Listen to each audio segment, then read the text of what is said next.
some of you may know, I live in New York City, and apparently Mother Nature was supposed to take a big white dump on us and the rest of the East Coast last night. The meteorologists were on the news like, it's gonna be historic. A historic amount of snow. Like 3 feet or some shit. Our governor fucking shut down the subway systems at 7 o'clock. I didn't even know he could even do that. Who is this guy? I don't even know what a governor does. He governs? When I was younger, I thought a governor was a gardener. I thought governor was just like a fancy way of saying gardener. Like I thought this guy just made decisions on where trees were planted. He's like, oh, you know, we need more trees on this block. You know, cut that bush down. You know, make that a garden. I had no idea this guy had superpowers where he could just shut down the subway. Not only did he do that, but he made it illegal to drive after 11 p.m. He was just like, yo, you know that like driving thing that you guys do?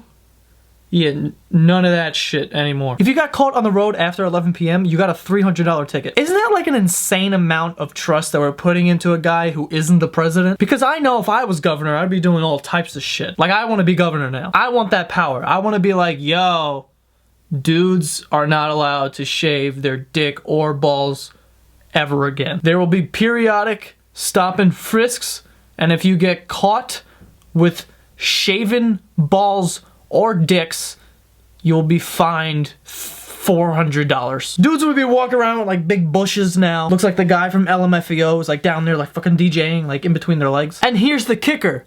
I would be allowed to shave my dick and balls. I'd be the exception to the rule. It would be in the fine print. I'd have the smoothest and cleanest dick in town. This has nothing to do with the storm, but that's just how I would govern if I was a governor. Anyway, all these news channels made like a huge deal about this storm, and then we go to sleep, we wake up, and what happens? Nothing. Well, not nothing. It snowed like 8 inches, but it wasn't anything crazy. The weatherman was wrong again. Big fucking surprise. I can't believe that job. That job is the only job in the world where you can be wrong 80% of the time and no one says shit. No one's like, yo, it didn't rain. Get the fuck out, you're fired. It's the only job you can do it. Like, you can't be a doctor and be wrong 80% of the time. Kids just like, oh, I think I have Ebola. Like, yo, you're fine. You just go.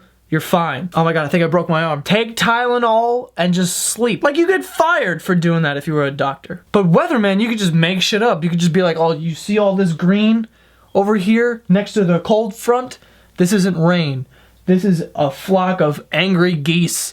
And when they get here, they're gonna shit on everyone and you know, pluck everyone in the pluck their eyes out. Like, I don't know, you could just make shit up. Like, what is that weatherman gonna do when he gets into work tomorrow? Like, he's gonna walk in there and everyone's gonna be like, yo, it wasn't really snowing. He's just gonna go, oh, whoops. Whoops! Whoops isn't gonna bring back the $300 that those idiots spent on bread and milk and candles and shit at the supermarket because they thought this was gonna be like an apocalypse or some shit. A part of me is very happy though, because I hate snow. I hate snow more than I hate 90% of the videos on YouTube. Less shoveling for me, the better. Anyway, that's all for this week's video. I will see you guys next Tuesday. Blah!